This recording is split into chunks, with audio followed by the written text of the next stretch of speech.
ছিলাম একটু সেই প্রশ্নে যাই। আওয়ামী লীগের এমপি মন্ত্রীরা তো এখন নাই, তাহলে আসলে কারা এই সুইচ ব্যাংকে অর্থ পাচার করলেন? করেছে যারা গত 18 মাস ক্ষমতায় ছিল।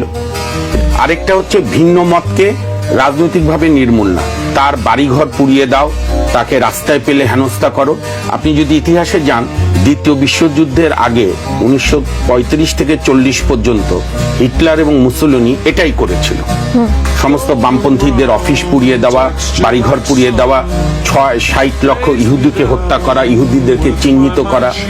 এই বৈশিষ্ট্যগুলোর সঙ্গে যদি আপনি মেলান, তাহলে ডক্টর ইউনূসের 18 মাস একটা ক্লাসিক উদাহরণ হচ্ছে ফ্যাসিবাদ। কারণ আপনার মনে আছে 19 সেপ্টেম্বরে জাতির উদ্দেশ্যে ভাষণে বলেছে, আমি সাংবাদিকদের বলে দিয়েছি মন খুলে সমালোচনা করো। তো মন খুলে সমালোচনা না, কয়েকটা প্রশ্ন করেছিল বলে আমাদের সিনিয়র সাংবাদিক আনিস আলমগীর জেলে গেলেন। তারপরে মঞ্জুরুল হাসান পান্না ভাই, অন্যান্যরা। তারপরে এই যে অবাক কাণ্ড, ফারুকীকে 3 জন সাংবাদিক, তরুণ সাংবাদিক প্রশ্ন করলো, তার চাকরি চলে গেল।